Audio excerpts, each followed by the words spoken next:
So I think, oh, we're getting into feats. Okay. Curious. This is gonna be fun. This is gonna be fun. All right. So feats offers a collection of feats with their special features not tied to a single class. Description of a feat contains the following parts which are presented after the feat's name. So you have your prerequisites. You must meet any prerequisites specified in a feat to take that feat. Yay. So you need to have a prerequisite. It can be a class. It can be a class group. One level in an eligible class. Yada, yada, yada.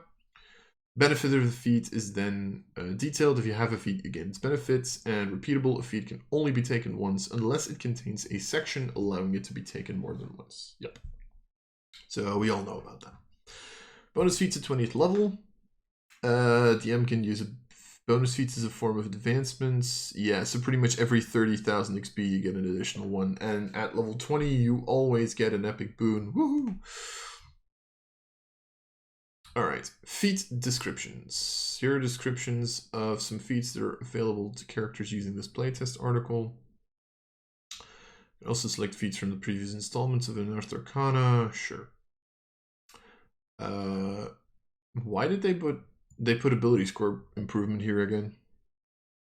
Okay. Increase one ability score of your choice by 2. Increase 2 ability scores of your choice by 1. Can't increase an ability score above 20 using this feat. Okay. I don't know. I don't know what you want from me, guys. Come on. Epic Boon of Fates. 20th level Major Priest Group. Whenever another creature that you can see within 60 feet of you makes a d20 test, roll a d10, apply the number rolled as a bonus or penalty. Ah! And once you use this benefit, you can't use it again until you roll initiative or finish a short or long rest. Can you use it on initiative? Probably. It's not even a reaction. You just do it. That's pretty decent. That's a pretty decent thing. You can use it offensively and defensively. Yeah, it's pretty good. All right. Epic Boon of Spell Recall. You can cast any spell you've prepared without expending a spell slot, providing the spell is 5th level or lower. Once you do so, you can't use this benefit. Okay. Wow. It's pretty good. And you have True Sight. Okay, then. Sure. These are decent, I think. I don't know if I'd build my character around them, but they're decent. Rules Glossary. Alright, this glossary includes game terms that have new or revised meanings in this playtest documents, as well as terms such as creature type that aren't defined in the 2014 Player's Handbook. Terms are organized alphabetically. If a term doesn't appear here, use its definition in the 2014 Player's Handbook, and when playtesting this document, do not use the rules glossary of any Okay, so the previous glossaries are completely gone, right? That's what we're saying. Here's a list of the glossary entries that are new or updated in this article. Just those. Okay, so aid, attack action, banishment, grappled. Grappled's been changed. Okay. Guidance. Influence? I think there was like a persuasion check or something, right? Light's been changed, so dual wielding's probably been changed. Long rest has been changed. Magic action has been changed. Prayer of healing. Priest pack is equipment. Oh, they just put priest pack here. Cool. Resistance, spiritual weapon, and true sight. Okay. Let's have a look. So ability check wasn't changed, right? No. So ability check is one of 3 types of d20 tests. So I'm assuming nothing here has changed then. Determine whether skill proficiency is relevant. If you have it, you can add the proficiency bonus. If a ruler refers to a strength check, acrobatics, or athletics, you can add your proficiency bonus to the check if you have acrobatics or athletics proficiency. Sure. Make an ability check required you to making an ability check requires you to take an action unless the rule says otherwise. Several of the named actions, hide and influence, include ability checks. Override this requirement and allow a particular ability check to be made as part of a bonus action or as no action at all. Okay. And then the difficulty class is like the DC of it. Did they put the whole D20 bullshit in there? No, you can't You can't crit on an ability check anymore. Cool. Thank you. Very much appreciated. All right. What I am going to do, actually, before I continue this, mostly for my own benefit, is I'm going to make a small print screen of the change log so I can see what's changed. Mostly for my own easiness. That sentence didn't come out entirely correctly, but hey, who cares? All right, 8. Here is a new version of the aid spell. Okay. 8. Second level abjuration spell, divine. Casting time action, range 30 feet, components VSM, duration instantaneous. Your spell bolsters creatures, filling them with resolve. Choose up to 6 creatures within range. They all get 5 temporary hit points. It's not a healing spell anymore. Okay. Yeah. Am I a fan of this? Here's the thing. I've always found aid from a design perspective to be a very weird spell. I'm going to be very honest in that, because it's one of the only spells that actually affects a player's maximum hit points, and because of that also heals them, right? Aid is a spell that you can use to heal unconscious characters, which isn't a thing anymore. So this is a flat out fucking nerf, right? Because although you couldn't be affected by multiple instances of aid, right? Because you can't be affected by the same effect twice. You were still able to pretty much always put this on a character. Temporary hit points, with the way the temporary hit points have always worked, has the issue of like, okay, if I have temporary hit points, there's no reason to get temporary hit points because they'll just overwrite one another.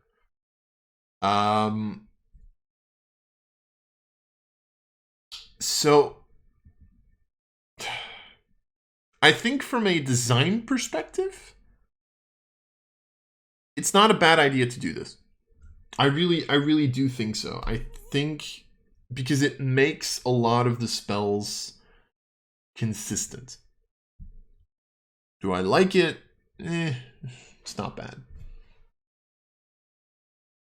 But this is a flat out nerf. This is flat out a nerf.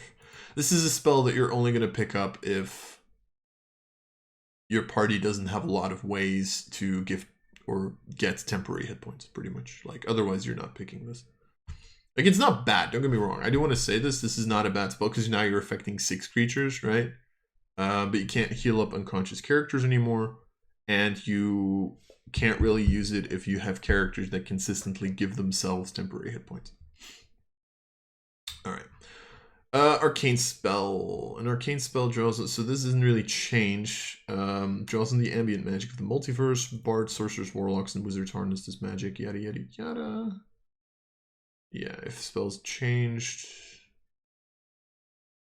Wait, dancing lights is different? What was dancing lights back in the day? Apparently dancing lights changed. Hold up. Where's the full spell list here?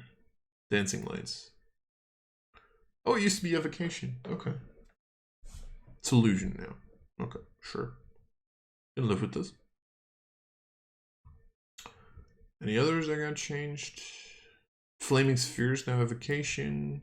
Shatters now transmutation. I'm pretty sure this used to be evocation. I'm not going to look all of them up, to be honest. I don't care enough. So some of them had their type changed, which, I mean, makes sense. Also, banishment is in this and apparently got changed, and I'm really scared because I like banishment a lot. Banishment's like a really cool fucking spell. Anyway, anything underneath here? Nope. Okay, cool. So let's go back up. Armor training. New name for armor proficiency, which I think I've said this last time, but I'm a really big fan of the fact that they changed it to armor training instead of armor proficiency, because proficiency did not make sense for armor, because you didn't get a plus proficiency bonus to your AC if you were proficient with the armor. If that was the case, then it would have made sense, but here it just doesn't. If you wear light, medium, or heavy armor and lack the armor training, you have disadvantage on any D20 test that you make that involves strength or dexterity. Can't cast spells. If you equip a shield and lack armor training with shields, you don't get the armor class bonus of the shield. Sure. So it's pretty much you're just carrying around a giant fucking plate, is what you're saying. If you don't have armor training with shields. Artisan tools, category of tools with which a character can gain tool proficiency. For a list of artisan tools, see. Okay. All right. Attack action. When you take the attack action, you can make one attack with a weapon or an unarmed strike. You can equip or unequip one weapon before or after each attack you make as a part of this action, even if the attack is with an unarmed strike. Because that's the thing that changed, right? Yeah. Okay, and if you move on your turn, you can use some or all of that movement to move between the attacks of this action. If you have a feature such as extra attack that gives you more than one attack as part of the attack action. Okay, so hold on. So you can equip or unequip one weapon before or after each attack you make as a part of this action. Excuse me. So I would assume you can only equip a number of times equal to your number of attacks. So you can't have one attack, equip, attack, unequip. I'm assuming, right? But apparently what you can do is you can equip, attack, attack, unequip.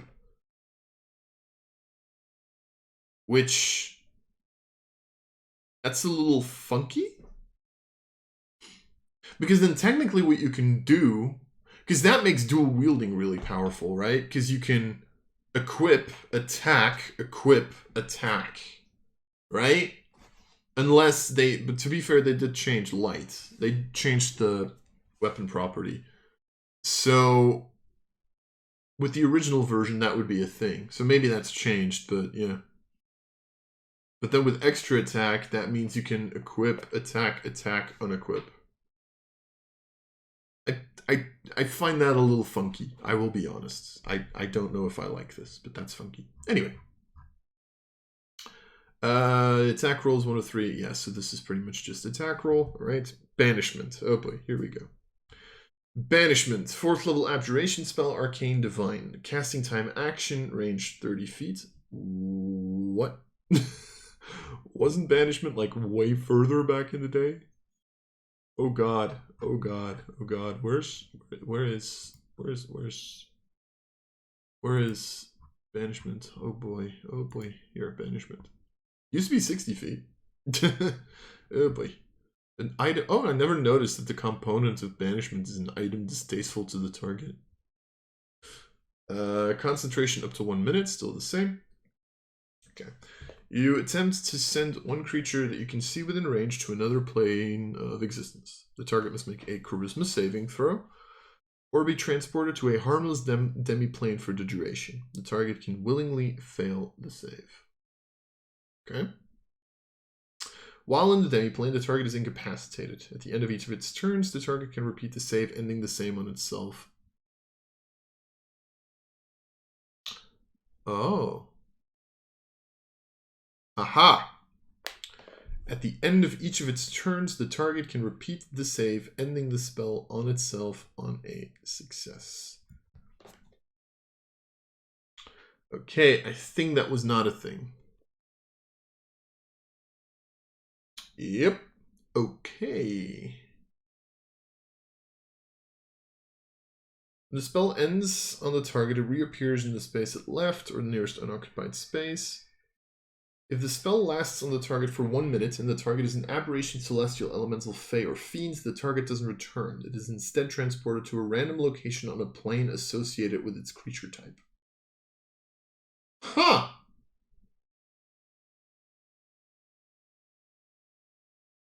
Okay.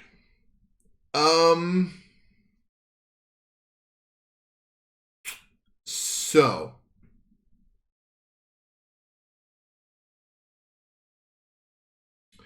Is incapacitated in here, right? How does incapacitated? I'm sorry, I'm gonna spoil half the fucking thing now because we're in the glossary anyway. I kind of quickly want to go to incapacitated for a second. Incapacitated. Your concentration is broken, okay. Because originally, for those of you who don't know this, by the way, I used to rule that you can banish yourself. Because I didn't know that your concentration was broken when you banished yourself. I am probably going to keep that because I kind of like the idea of being able to banish yourself. I should really make a list of my homebrew rules. I really should. Oh god. But anyway. Okay, so what they did here, you can now save against banishment at the end of each turn, which it makes sense, right? Because there's a bunch of these spells like banishment, hypnotic pattern, there's more, sleep technically, but that one's just not that powerful. Well, it is early on, but later down the line it's not. And it's really annoying if like your powerful creature doesn't have any you didn't put legendary resistances on it, because legendary resistance is not one of my favorite abilities. And it's like, yes, I can just I fail to save because I happen to have a low charisma, and now your party's literally able to set up for 10 turns. So I get it. This is a really powerful fucking, like, this used to be a really powerful thing because they were gone for a minute. And especially if the target was indeed native to a different plane of existence, because this got changed as well, right? Originally, it was if your target is native to a different plane of existence than the one you're on, the target is banished. And if the spell ends, right, you're not able to banish them permanently. Which means for some creatures, specifically creatures that were not native to this plane, it was literally just like a get out of jail free card. They failed to save and they were gone. Combat over. I've had it happen to me. I've legitimately had it happen to me. But that does mean, and honestly, like, because this feels a little weird. It feels slightly weird, right? Because this, like, now they're specifically saying aberration, celestial, elemental, fiend, or fey or fiend, which means you can't banish a humanoid back to its original plane. Which, like, you know, let's say that you're on the elemental plane of fire, you banish a humanoid. In the original version, what would happen is they would pop up back on the material plane. Now that's not a thing anymore because they're not one of the previous types. Does make it really interesting in the Imanot campaign. But anyway,